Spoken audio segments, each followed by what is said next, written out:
Axşamınız xeyirli olsun. Radyo Vəkil proqramı efirdə öz işinə başlayır sizinlə mən. Yurd FM-də Radyo Vəkil proqramında Xəyal Orucoğludur. Düz bir saat həm söhbət olacaq və sizinlə müzakirə edəcəyimiz, danışacağımız və necə deyərlər, cavablarını alacağımız məsələlər bugün də olacaq. Radyo Vəkil proqramı məlumat üçün bildirim ki, həftə içi 5 gün yayımlanır və bu 5 gün ərzində bizim vəkil qonaqlarımız olur. Radyo Vəkilə dəvət olunurlar, gəlirlər, sizin və bizim suallarımızı cavablandırırlar.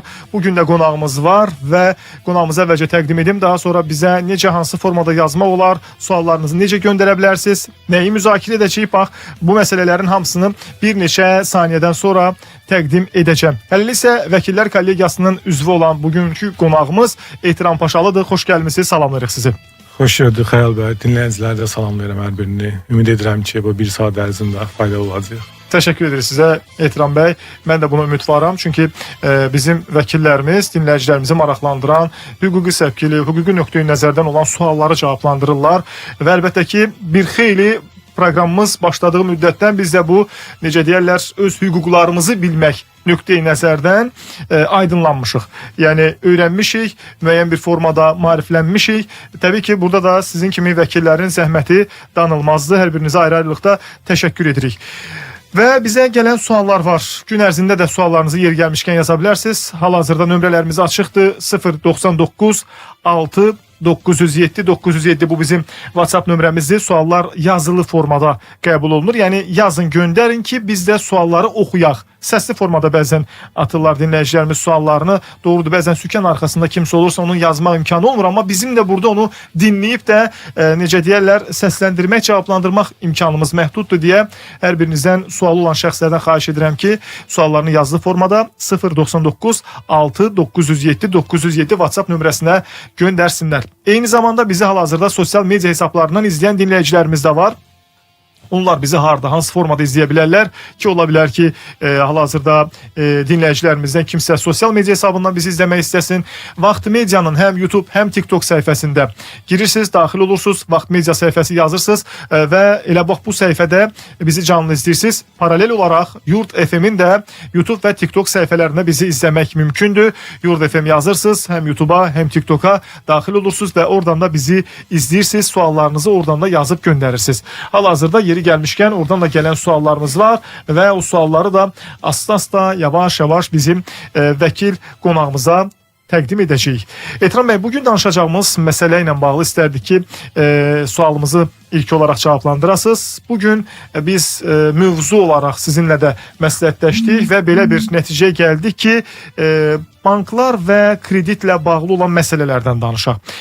Bugün bir çoxlarımızı, yəni hətta elə bir şəxs demək olar ki, yoxdur ki, onun müəyyən bir formada bankla bu və ya başqa bir halda əməkdaşlıq olmasın, krediti olmasın. Hamının demək olar ki, hansısa bir formada bankdan yolu keçir. Bəzən də görürsünüz ki, kimlərsə, insanlarımız, vətəndaşlarımız bir kreditlə bağlı banklara müraciət edirlər və bu kreditlər ödənilməsə, konkret qoysaq sualı, əgər bankdan götürdüyümüz krediti ödəməsək, bu bizim üçün nə kimi hüquqi məsuliyyət yaradır? Bankdan götürdüyümüz krediti ödəməsək, həm inzibati məsuliyyət, həm cinayət məsuliyyəti yaradır. Bəzən vətəndaşlar qeyd edir ki, burada nə cinayət işi var? Qeyd edim ki, Cinayət Məcəlləsinin 193-cü maddəsi məhz bunu diktə edir. Orada xeyli miqdarda, xüsusilə küllü miqdarda yalancı sahibkarlıq adı ilə kredit götürülən məsələlər tənzimlənir və bu məsələlər də cinayət məsuliyyətinin artıq müvafiq maddələrindən məsuliyyət tələb olunur. Hətta 5 ildən 7 ilə qədər azadlıqdan məhrum etmənin cəzası da nəzərdə tutulmuşdur Cinayət Məcəlləsində.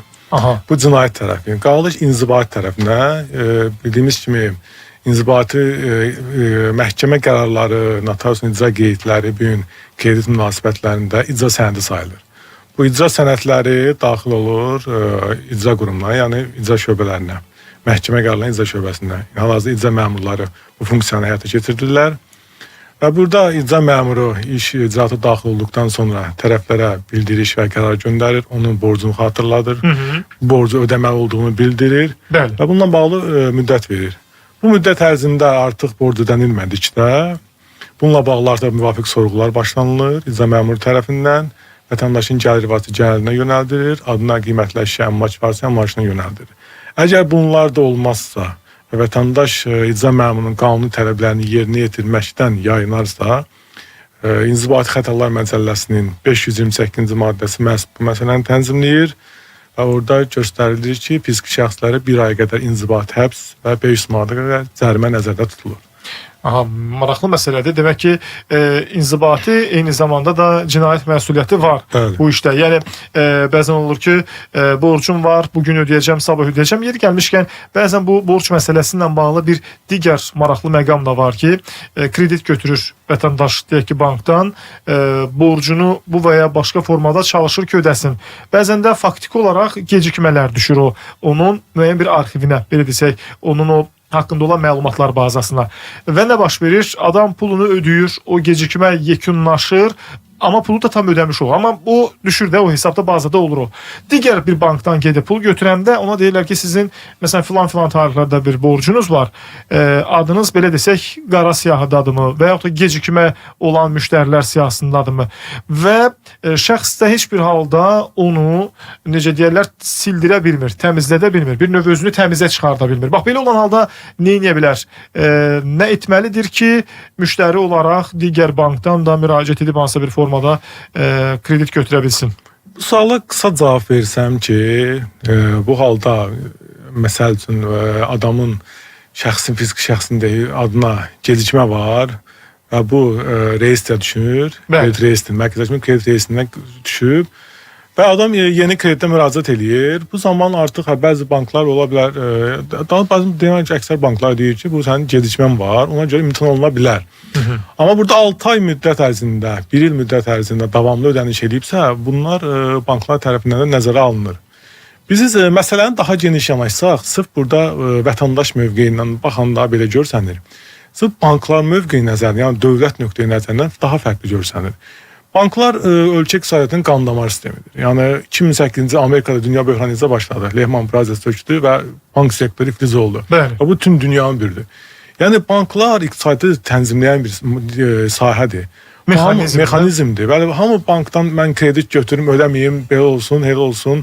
Bu heç bir halda düzgün yanaşma deyil. Birinci burada istək və ehtiyac meyarı müəyyənləşdirməlidir insan. Doğrudan da buna kreditdə ehtiyacın var sənin, yoxsa istəyin var. Bugün statistikaya baxsaq, əksər kreditlərdə istəkdən yaranır. Yeni model əşyalar alsın, yeni model telefonlar alsın deyənə gedib kreditlərin ödeyə bilməyəcəyi, gəlirik imkan verməyəcəyi kreditlər məsuliyyətin altına girir. Məsuliyyətin altına girir, bəli, və bu nəticədə gəlir bu inzibati məsuliyyətlə rastlaşır və yaxud da gecikməklə rastlaşır, ödeyə bilmir. Faktiki olaraq da məsələ budur. Yəni bu tək Azərbaycanda deyil, bütün dünyada belədir. Yəni bizdə Azərbaycanda mən deyərdim ki, çox humanist yanaşılır belə məsələlərə bir növ. İstər dövlətimiz nöqteyi nəzərdən, banklar nöqteyi nəzərdən, yəni xaricdə daha mı? Bəli, xarici çox səhvdir belə məsələ xaricdə. Yəni kredit gecikməsini düşən adam bu artıq sənin məsuliyyətini göstərir. Xaricdə belə nəzərə alınır. Sənin bir üzürlü səbəbin yoxsa, onu sübut edə bilmirsənsə, hər hansı bir istehlak məqsədi ilə kredit götürüb bunu ödəməmək, bu artıq sənin məsuliyyətli vətəndaş olduğunu göstərir. Yəni biz məhkəmə təcrübələrinə də, icra məmurlarının vasitəsilə də baxsaq statistikalara, çox adamda məsuliyyətsizlik var. Yəni sırf ehtiyacdan olanlar çox az qismidir. Yəni məsələnin reallığı budur bu gün. Yəni adam ehtiyac olmadığı halda və yaxud da ki, olmasa belə olar dediyimiz halda gedir, kredit götürür və yaxud da ki, hansısa bir məsuliyyəti üstlənmiş olur. Daha sonra da onu ödəməkdə ayrıca bir problem yaranır. Və yaxud da gecikdirmələr də hardasa belə deyirsiniz ki, müəyyən bir məsuliyyətsizliyin bugün ödəmirəm, sabah ödəyərəm, heç nə olmaz deyib də yanaşdığımız məsələlərdir ki, sonra öz əleyhimizə bir növ çevrilmiş olur. Yeri gəlmişkən nömrələrimiz açıqdır. Suallarınızı yaza bilərsiniz. 099 6 907 907 bizim WhatsApp nömrəmizdir. Bu nömrələrdə sizin suallarınız yazılı formada qəbul edilir. Yazın, göndərin. Biz də burada sualları səsləndirək. Digər məsələ, bizdə daha hardan sual yazmaq olar. Hal-hazırda sosial media hesablarından da canlı yayımlanırıq. Vaxt Medianın həm YouTube, həm TikTok səhifəsində canlı yayımdayıq. Oradan da suallarınızı göndərə bilərsiniz.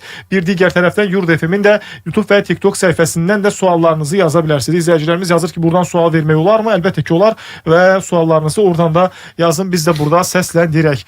Və gələn suallarımız var. Onların hamısını bir-bir səsləndirəcəm və təqdim etməyə, cavab almağa çalışacağıq. Düzdür, hal-hazırda reklamlara ayrılmaq vaxtıdır, amma ilk sual istərdim ki, bir səsləndirim. Ailə münasibətlərlə bağlı olan bir sual da deyir ki, mən deyir 19 ildir bir xanım yazıb bizə, bir ailədə gəlindi. Atamın, yoldaşımın deyir ata olacağıdır. Qaynanam 18 ildir rəhmətə gedib. Qaynatamsa qaynatama yoldaşım özü baxdım. Yəni onlar baxıblar bu müddət ərzində kişiyə. Bir ildir deyir o da vəfat edib rəhmətə gedib. Evdir, qaynatamın adınadır. 2 qızım var və bu evdə otururam, bu evdə yaşayıram. İndi kişinin vəfat edən, yəni qaynatanın 5 övladı var. Kiçiyidir, mənim yoldaşımdır. Necə edək ki, həmin bu evi biz öz adımıza keçirdək, burada yaşayırıq, burada övladlarım doğulub və kişiyə də bax bu gəlin, bu ailə baxıb. Buyurun. Burada qanunverici nöqteyi nəzərdən baxsaq, mülki məsələ bu məsələni tənzimləyir. Sırf bu ev həmin xanıma və yaxud yoldaşdan qalacaq deyəcək bir məsələ yoxdur.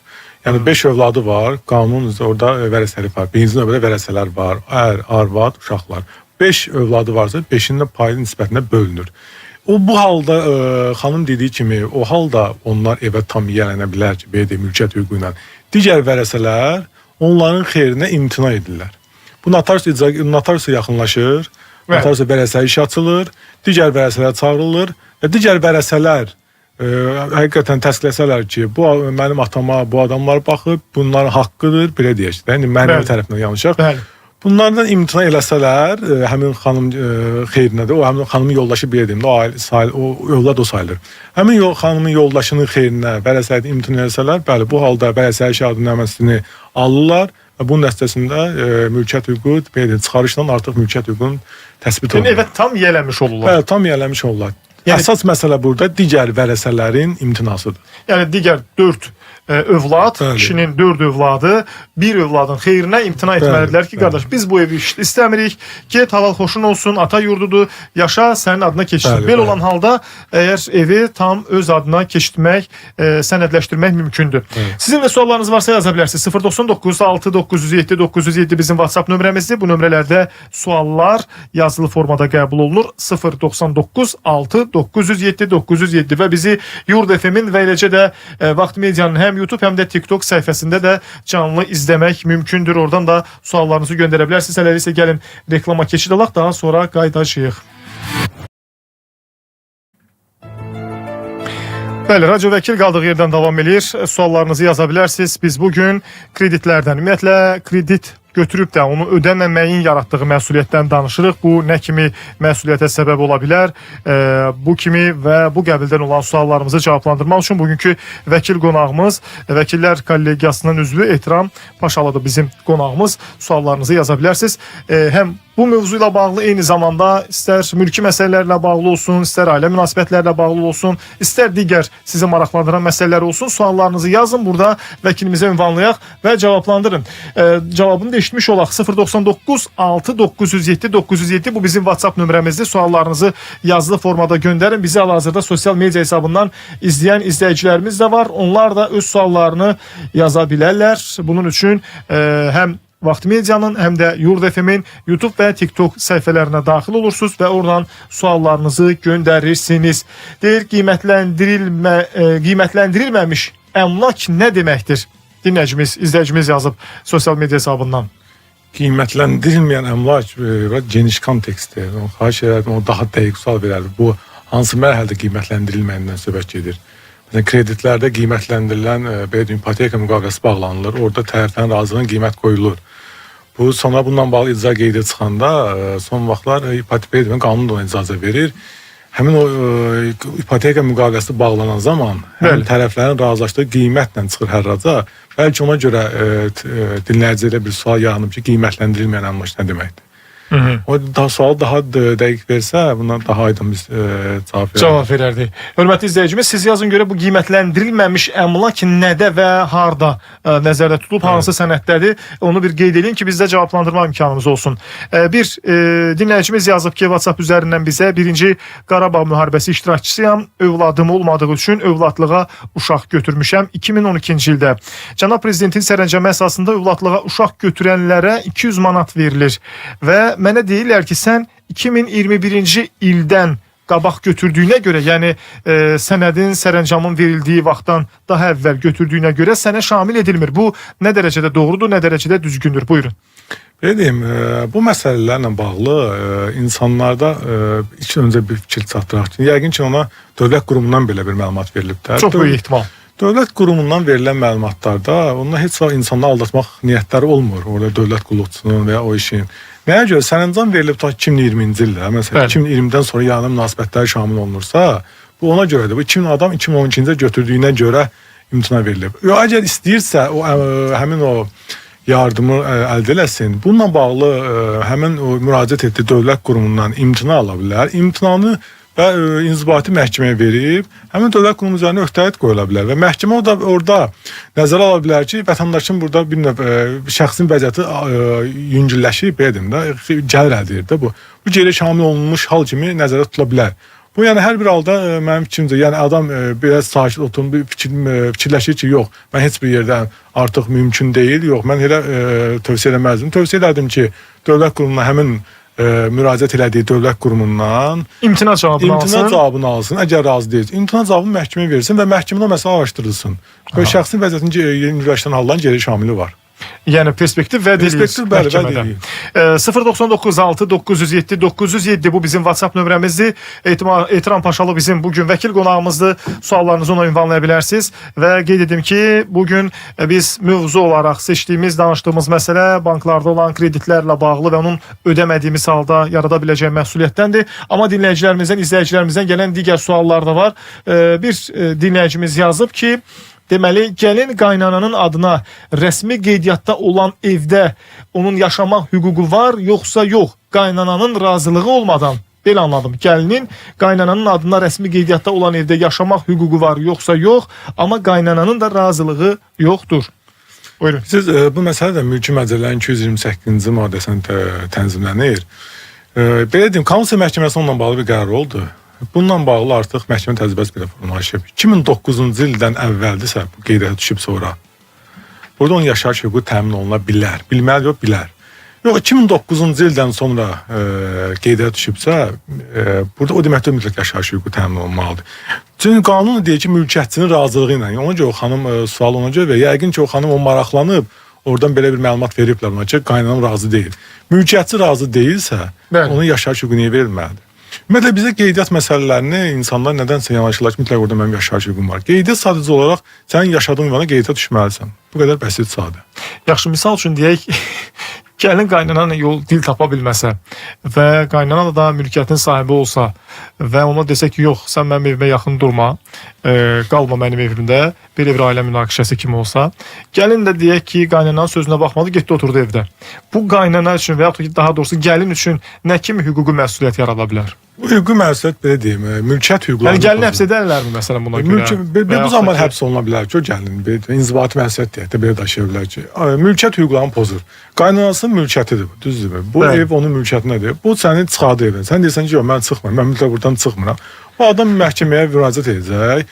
Mənim əmlakımın və ya fərdi yaşayış evidirsə, fərdi yaşayış evi və yaxud mənzilin boşaldılmasına bağlı bir iddia qaldırıb, həmin adamı oradan çıxardır və istifadə xitam da verilə bilər.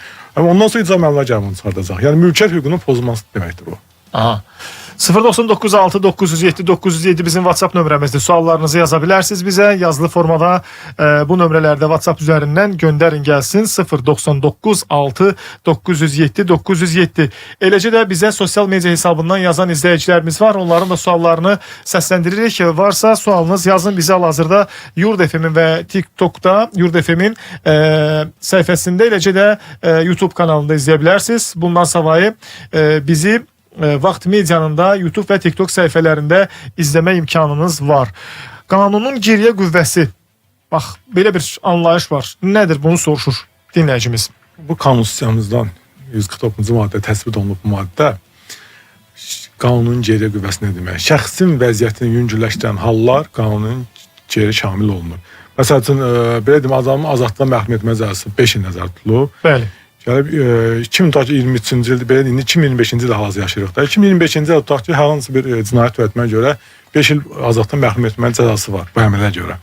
Gələn il bir qanun qəbul olunur, o salınır 2 ilə və bu artıq geriyə şamil olunur. Çünki şəxsin vəziyyəti burada yüngülləşir.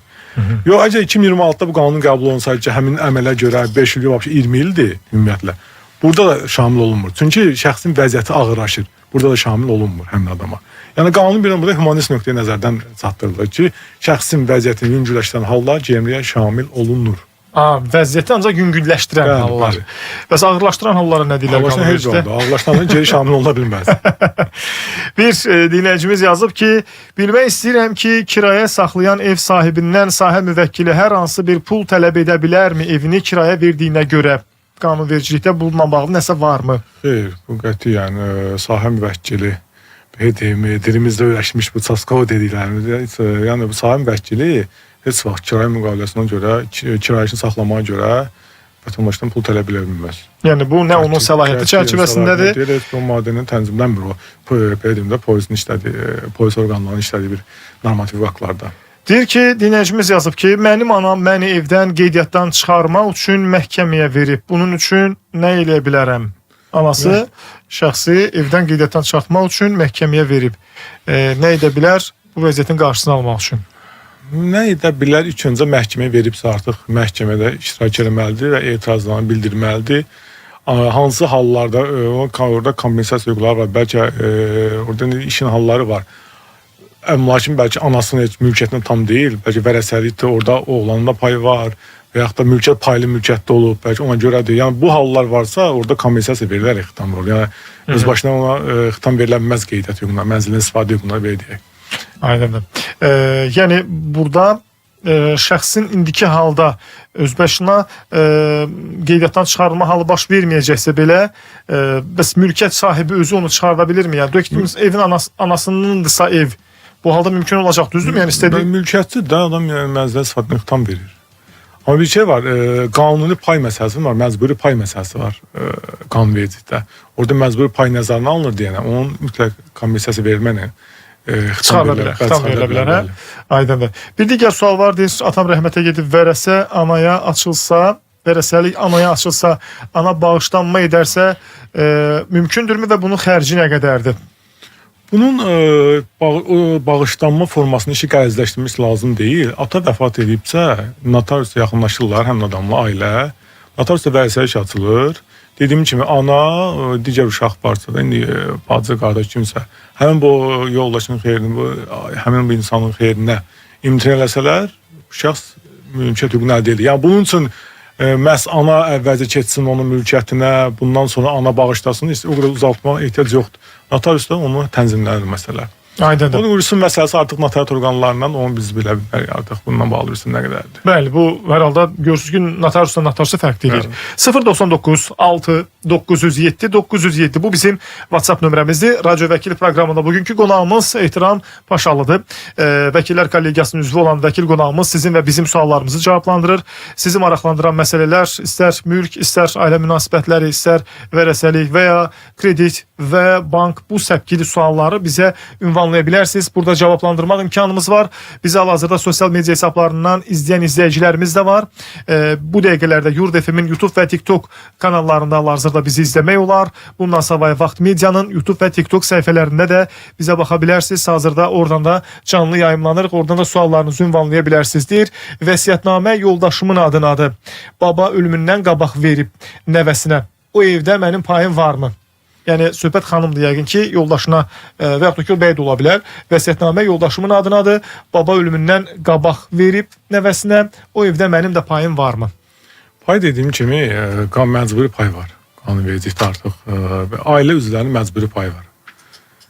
Vəsiyyətnamə ilə veribsə, şəxsin orada həyat yoldaşının payı yaranır mı? Bəli, yoldaşının yanı uşaqlarında məcburi payı var. Mülki məcəllə bu tənzimlənir. Qanun üzrə vərəsəlikdə, vəsiyyət üzrə vərəsəlikdə var.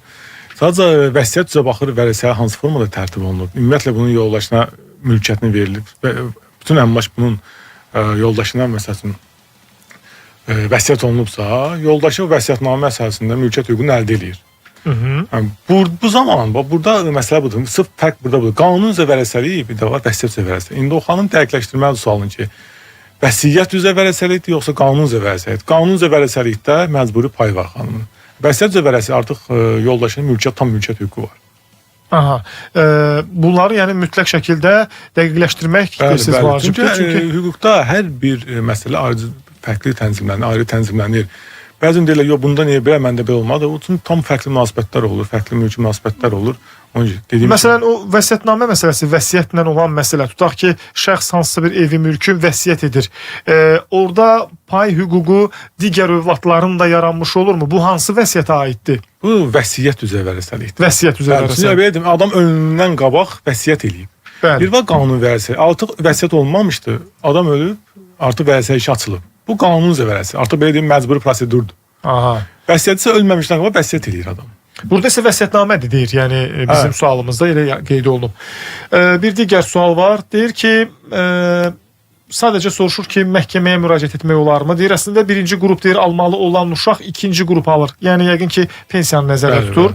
Deyir, belə olan halda biz birinci qrup üçün məhkəməyə müraciət edə bilərikmi? Əlbəttə ki, o müraciət eləyir əvvəlcə həmin birinci qrup müraciət edir.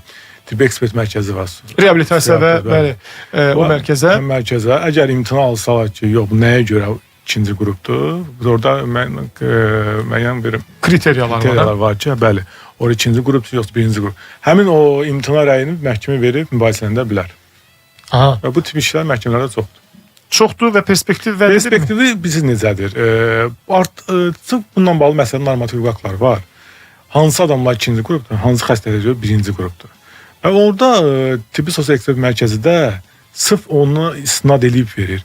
Yəni ona görə perspektiv azdır mən deyərdim işin. Çünki artıq ikinci qrup deyiblər, təyin olunubsa, demək ki, ikinci qrup normativ hüquqlara görə bu adam ikinci qrupdur. Deyir ki, mən birinci Qarabağ müharibəsi veteranıyam. Mənə 46 gün məzuniyyət şamil olunurmu?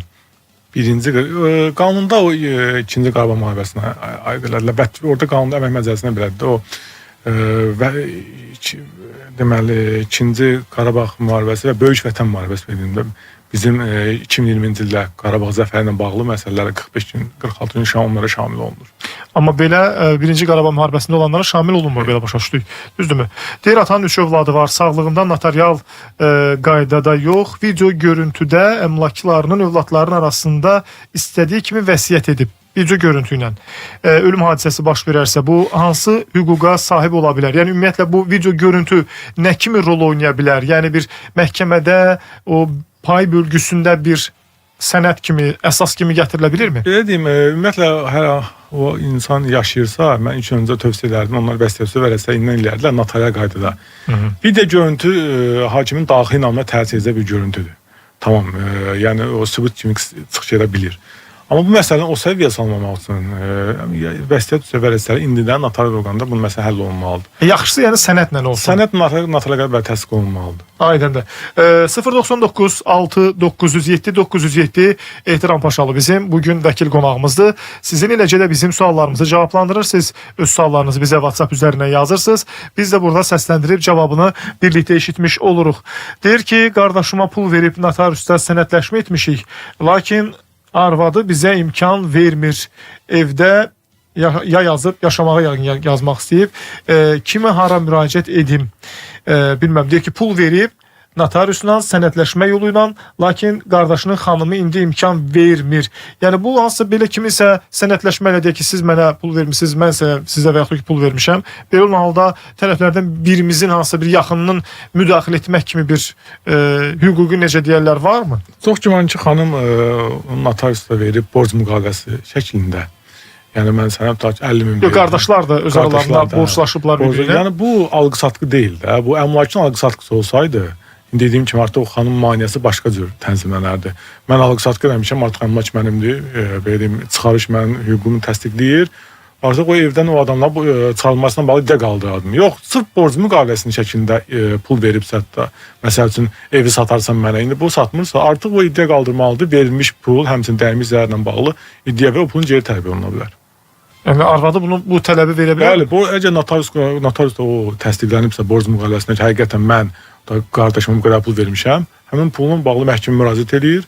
dəymiş hissələrin alınmasına bağlı iddia qaldırır. Mənə dəymiş hissələrin bu qədər pul ödəmişəm, o pulu mən geri qaytarması tələbi ilə. Məncə biz nəysə ya mən sualı düz oxumadım. Yəni ola bilsin ki, siz sualı düz anlamadınız. Məsələn, tutaq ki, bizim aramızda bir anlaşma var.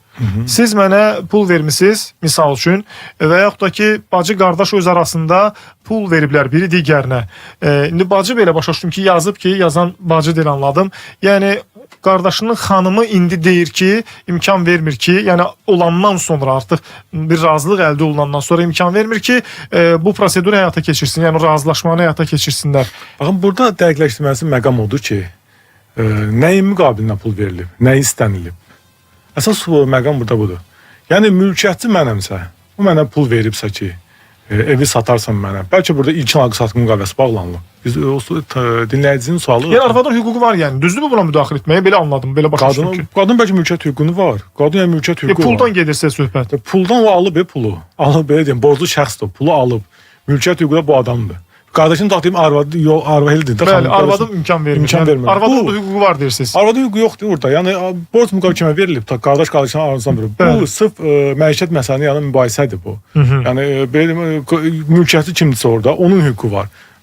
Bu məsələdə. Mən bax onu soruşmaq istəyirəm, çünki mən o bir tərəfini anladım ki, yəni sanki xanımın hansısa bir burada etiraz etmək kimi və yaxud da ki, yəni bəyin arvadının hansısa bir etiraz etmək kimi imkanı var, qanun buna imkan verir deyə ona görə soruşdum. Qanunun bilsiz burada nə halı var? Bircə borcu var.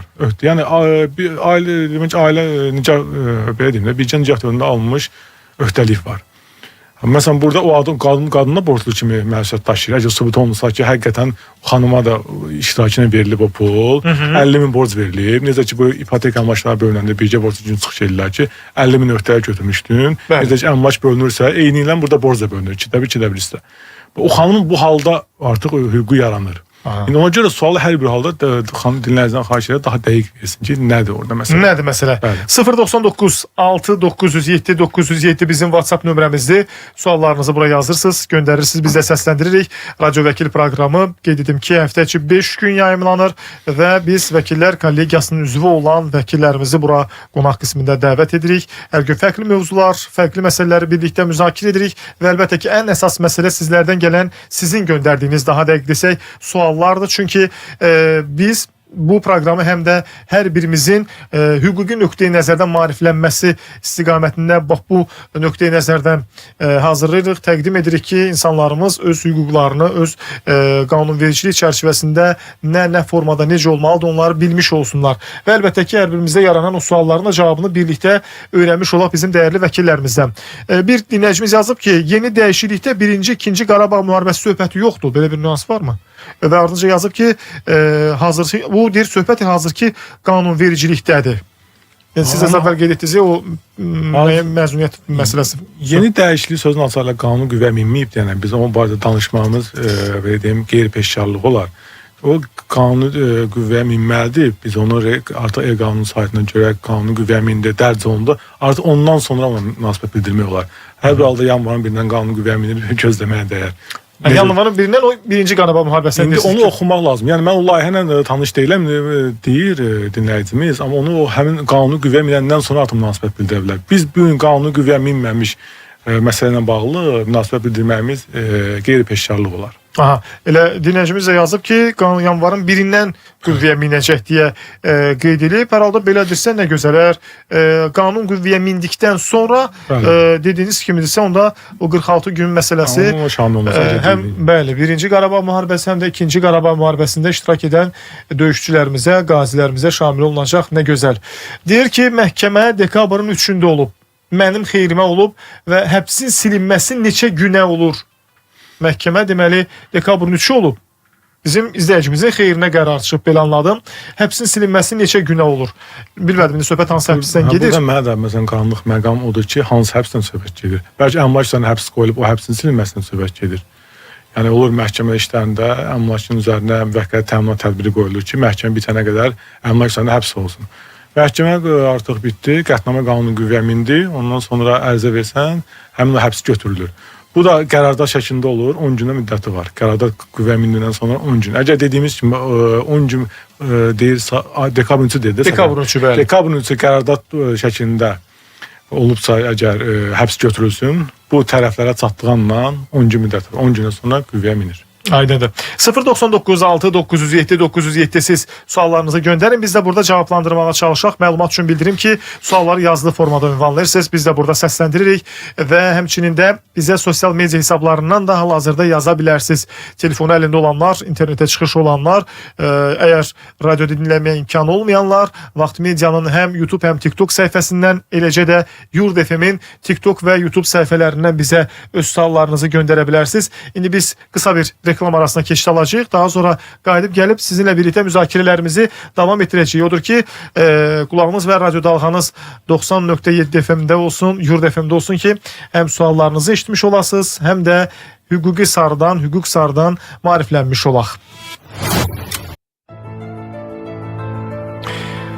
Radyo Vəkil proqramı qaldığı yerdən davam edir. Sizin də suallarınızı cavablandırmaq üçün bugünkü vəkil qonağımız Ehtiram Paşalıdır. Siz eləcə də suallarınızı yazırsınız. Biz isə burada cavablandırırıq. 099 6 907 907 bizim WhatsApp nömrəmizdir. Dinləyicilərimizdə mülki məsələlərlə bağlı bugün çox qəribə suallar oldu. Deməli, bir dinləyicimiz yazıb ki, mənim həm qaynatam, həm də qaynanam, həm də həyat yoldaşım rəhmətə gedib. Mən deyir, evə elə də yazıb, ev dəftərinə düşməmişəm. Yəqin ki, evin qeydiyyatını nəzərdə tutub. Ata-anam gelin evində qeydiyyatdayam. Amma deyir, nigahım var. Yəni, həyat yoldaşının vəfat edən şəxsinə nigahı olub. Bəs deyir, gəlin gəldiyim evindi mənim sayılır, yoxsa yox. Çünki deyir, mənim bir baldızım da var. Bax, belə olan halda onu soruşur ki, indiki vəziyyətdə qaynata da, qaynana da və həyat yoldaşı da vəfat edib, evin də qeydiyyatında deyil. Belə olan halda ev kimə düşür? Elə deyək, vərəsə kimdir? Belə deyim, bu halda qaynata rəhmətə gedib, qaynana rəhmətə gedib və xanımın yoldaşı rəhmətə gedib. Bəli. Artıq xanımın yoldaşı da orada vərəsə sayılır. Xanımda artıq konversiyada var da ər-arvad. Orada xanımın məcburi payı var. Həmin evdə sözsüz ki, burada mülkiyyət hüququ varsa, indi mülkiyyət hüququ olmayan evlərdə yaşayış hüququ da təmin olunur. Hər bir işin perspektivi var. Xanım, yəni baldız, necə deyim, çox təhdid elə və təzyiq elə bilər. Amma əgər xanım dediyi situasiyadırsa, xanımın onda bəli payı var. Çünki onun yoldaşı orada vərəsədir. Payı var deyirsən. Bəs ev kimin sayılır faktiki olaraq? Yəni istəsə evi tutaq ki, misal üçün özününkiləşdirsin, nəsə etmək olarmı? Bununla bağlı yəni notariusa müraciət edilməlidir. Əvvəl qanunvericiliyə belə bir məsələ vardı. 6 ay nəzərdə tutulurdu vərəsəlik açılması üçün. 6 ay ərzində müddət müraciət elədindir. Amma sonra Konstitusiya Məhkəməsi bununla bağlı çox gözəl bir qərar oldu. Artıq müddəti yığışdırdılar. Vərəsə artıq mülkiyyətə gözlənti hüququ yarandı. Bu Avropa Konvensiyasına uyğunlaşdırıldı. Buna görə də həmin xanım və baldızın bir yerdə, əgər tək varis baldızıdırsa, notarius orqanına müraciət olunmalıdır, notarius iş vərəsəlik açılmalıdır. Əgər vərəsəlikdən imtina olunsa, xanıma vərəsəlik imtina olunsa, belə işin məhkəmə perspektivi vardır. Hətta imtina olunsa deyə. Belə. Bir digər dinləyicimiz yazıb ki, mənim evimin sənədi yoxdur, birgə nigah dövründə əldə etmişik. 3 il ərzində ev satılmasa necə olur? Vəziyyət necə dəyişir? 3 il ərzində o birgə, onda belə çıxır ki, xanımın sualından, o daha dəqiq demədi bizə. Yəqin ki, boşanıblar. Boşanmadır, bəli. Yəni boşanma var, yəni ev bölgüsünə ailə məsələsi ki, birgə nigahla bağlı 3 illikdir müddət orada. 3 il ərzində iddia qaldırmalısan. Amma burada mülkiyyət hüququ da yoxdur məsələn. Yəni bir çıxarış yoxdur belə başa düşdüm ki. Ona görə burada mən hesab etmirəm ki, məhkəmə 3 illik müddət tətbiq edəcək. Amma xanımın da o 3 ili gözləməyin də mən bir əsasını görmürəm. Bezmiş risk atmanın mənası yoxdur. İndidən məhkəməyə müraciət oluna bilər və artıq onun iddia artıq belə deyim, hüququ bərpa olunur. O 3 illik müddəti gözləmə mənası yoxdur. Yəni belə deyim, nəyə görə gözləyirlər bəzi baxan insanlar 3 il ötəndən sonra iddia qaldırırlar. Yəni ona görə belə işi risk atıb qeyri-müəyyən vəziyyətdə qalmaqdansa, indidən müraciət olunmalıdır birgə mülkiyyətin bölünməsi ilə bağlı. Bir nüansı deyim, limit var, vaxt var, qanunvericiliklə. Belə olan halda deyir, ev satılmasa bu 3 il müddətində o ev necə bölünəcək? Ya yaxud da ki, necə tərəflərə pay bölgüsü aparılacaq? Çox güman ki, o məhkəmə qətnaməsi ilə tənzimlənsə bu məsələ. Məhkəmə qətnaməsi orada məbləği qeyd olunub. Çünki çıxarış olmadığına görə məhkəmə onu bölə bilməyib. Orada əmlakı qiymətləndirib, 100% məhkəmə. Qiymətləndirib artıq əmlak 100.000 qiymətləndirilir, o bölünüb. Bunun üçün orada 3 il məsələsi şamil olmur. 3 il məhkəməyə iddia verilməsi üçündür. Amma burada qətnamə artıq təmin olunubsa 3 il müddətinə orada ehtiyac yoxdur. Artıq qətnamə qanunu qüvvəyə minir. Bu 100 min 5 də satıla bilər. 5 il ehtiyac olmayacaq. İcraya yönəldiləcək o qətnamə, icra məmuru o əmlakı hərəcə çıxarda bilər və ya tərəflər biri payını sata bilər o birisindən, o birisi payını ala biləcək. Əsas məhkəmənin məsələ orada qətnamənin tənzimlənib. O xanımın xeyrinə olan məsələ odur. Maraqlı məsələdir. Dinləyicilərimizdən gələn suallar da var və suallardan biri belədir ki, deyir 73 yaşım var, 50 illik pensiyası alıram. Pulsuz vəkilə deyir müraciət edə bilərəm, yəni hansı ki, yəni təmin oluna bilərmi ümumiyyətlə? Bəli, az təminatlı ailə ümumiyyətlə yoxsul təbəqələrlə bağlı müraciət olunur və ona pulsuz kollec tərəfindən pulsuz vəkil təmin olunur. Təmin olunur deyirsiniz. Deyir ki, bir dinləyicimiz yazıb ki, mən əlilliklə bağlı inzibati məhkəməni udmuşam. Dövlət Sosial Müdafiə Fondu deyir, məndən apellyasiyaya versə, onun udmaq şansı varmı? İndi orada artıq məsələyə əvvəlcə mövqe bildirməyə çox qeyri-peşəkar yanaşmalardır. Yəni o olur ki, təcrübədə inzibati məhkəmə qərar qəbul edib, apellyasiyonu ləğv edib. Ürəyində protez qapaqlar var, belə deyib. Yəni yəqin ki, budur işin predmeti. Dediyimiz kimi məhkəmənin, burada inzibati məhkəmənin fokuslandığı sahib məsələsi var. Yəni məhkəmə nəyə əsaslanıb, o qərarı çıxardıb. Apellyasiya məhkəməsi fərqli yanaşa bilər ki, yox, məsəl üçün əksinə səhv yanaşıb. Ola bilər ki, apellyasiyanın qərarı müəllimin ziyanınadır. Ali məhkəmə müəllimin xeyrinə qərar verə bilər. Artıq o məsələ ilə bağlı əvvəlcədən məhkəmə mövqeyini bildirmək, hər hansı bir hakim adının mövqeyi bildirmək, yəni qeyri-peşəkar yanaşma var. Peşəkarlıqdan kənar olmaq deyirsiniz.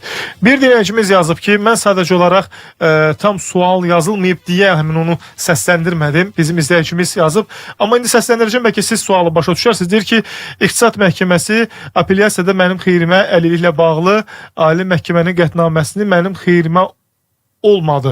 Bax, belə bir sual yazıb, mən sual anlamadım deyə hörmətli bizim izləyicimiz, ona görə yəqin ki, siz də başa düşmədiniz nədir. Yəni, deyir ki, belə başa düşdüm ki, bir instansiya xeyrinə verib 50 ilə bağlı qərarı, ali məhkəmənin qətnaməsi mənim xeyrimə olma ehtiyatlı, belə bir, bax, tam yazmayıb. Orada məsələ budur. Hal-hazırda İqtisad Məhkəməsi yoxdur qanunvericiliyə, o kommersiya məhkəməsinə əvəz olunub. Ola bilər ki, dinləyici bildirir ki, kommersiya məhkəməsi mənim xeyrimə çıxardıb, apellyasiya mənim xeyrimə çıxardıb, ali məhkəmə mənim əleyhimə çıxardıb. İndi burada maraqlanmaq lazım. Ali məhkəmə yeni bir qərar çıxardıb, ümumiyyətlə iddianı rədd edibmi, yoxsa yeni baxış göndərib ki, yox, yenidən apellyasiya o işi araşdırsın. O məsələyə baxmaq lazım. Ali məhkəmə hansı əsasla qərar ləğv edib? Bəli, bax, o işə doğrudur ki, ona baxmaq lazımdır ki, cavab da vermək olsun. 099 6 907 907 bizim WhatsApp nömrəmizdir. Yaza bilərsiniz suallarınızı, amma əgər çatdıra bilməsək, yəni saatın tamamına kimi çatdıra bilməsək, növbəti günlərdə suallarınızı səsləndirmə imkanımız olacaq. Son bir sual da səsləndirirəm. Dedi ki, evin çıxarışında köhnə və yeni ünvan var. Köhnə ünvan silinsə, digər qeydiyyatda olanlar havada qalacaq. Ev yiyəsi yeni ünvana icazə verməsə qeydiyyata salmağa. Ümumiyyətlə, mülkiyyətin o artıq razılığıdır. Yeni qeydiyyata düşməyə icazə verilməsə qeydə salınmamalıdır. Bu bir mənə olur. Mülkiyyət hüququnu pozur.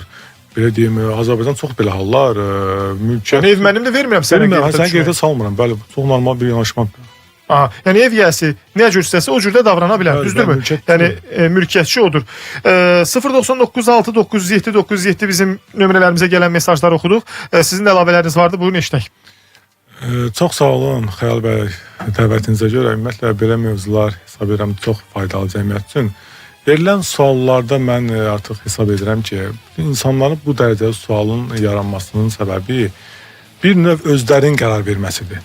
Şimdi bildiğim qanunvericinin dili fərqlidir. Qanunverici hamı sadə əlifba deyil. Bunu hamı bir rahat başa düşsün. Qanunvericinin məşğul olan hüquqşünasları var, vəkillər var. Belə məsələlərdə vəkilin hər halda məsləhətləşməlidir. Bu gün xüsusilə vəkillər kollegiyasında vəkillərimizin sayı da xeyli çoxaldılır və peşəkar vəkillərimiz çoxdur. Bu gün yanaşıb hər hansı bir vəkildən məsləhət almağa qoyub, yox o dedi, bu belə şey dedi. Belə bir yanaşma olub çox başlı dərdlərə düşən adamları görürəm. Halbuki vaxtında bir peşəkar vəkildən o məsləhət alsa, çox rahatlığın bir problem olmayacaqdır. Ona görə bizim belə deyim, xalqımıza, vətəndaşlarımıza tövsiyəm odur ki, mütləq Avropalılar kimi, Amerikalılar kimi vəkillə məsləhətləşsinlər. Çox qanunverici bir şeylər var ki, bunun vaxtında mən özüm görmüşəm ki, yəni bir elə məsələ olub ki, mən şəxsən adamı demişəm, bu formada ərizəni ver, o adam qarşı tərəfin iddiası o ərizəyə görə rədd olunub. Halbuki ona heç vaxt inanmırdı ki, elə bir şey ola bilər. Çox belə hallar olur. Bizdə olur təəssüf ki, bəzən Yəni, görürsən ki, başımız ağrıyır, qonşudan Bəli, məsləhət alırıq. Həkim məsləhətinə qulaq asmayıb, amma qonşunun məsləhətindən, nə bilim, o Ögey Ana filmindəki o eşşək südü ilə sarımsağı qarışdırmaq məsələsi bəli. kimidir. Yəni, təəssüf ki, bəzən belə hallarımız olur. Ona görə də işin hər bir halda sahibindən, bilənindən, Mütləq. işin əhlindən soruşmaq Bəli, bəli. lazımdır ki, yəni bu sahənin adamı bu şəxsdir, bu hüquqşünasdır, bu vəkildir, bu sahəni bilir və onun cavablandıra biləcəyi, onun bu sualları bilə biləcəyi sahədir. Ona görə də yaxşı olar ki, elə necə deyirlər, hər bir işi peşəkarınla məsləhətləşsinlər. Bəli, bəli. Təşəkkür ederiz sizə. Çox Sağ olun, gəldiniz, suallarımızı cavablandırdınız və bugünü yekunlaşdırmaq vaxtıdır. Kiminsə sualı qaldısa narahat olmasın. Bugünkü cavabları biz Ehtiram bəydən aldıq. Sizin suallarınız əsasında səsləndirdik və birlikdə cavab almış olduq. Amma suallarınız qaldısa narahat olmayın. Sabah yeni vaxtda axşam saat 6-da Radio Vəkil proqramı Yurd FM-də yenidən canlı yayımda olacaq. İnşallah eşidilmək ümidi ilə və sizinlə mən Xəyal Orucoğluydum. Hələlik deyirəm, sizə də təşəkkür edirəm. Çox sağ olun. Çox sağ olun. Sağ olun, eşidilmək ümidi ilə.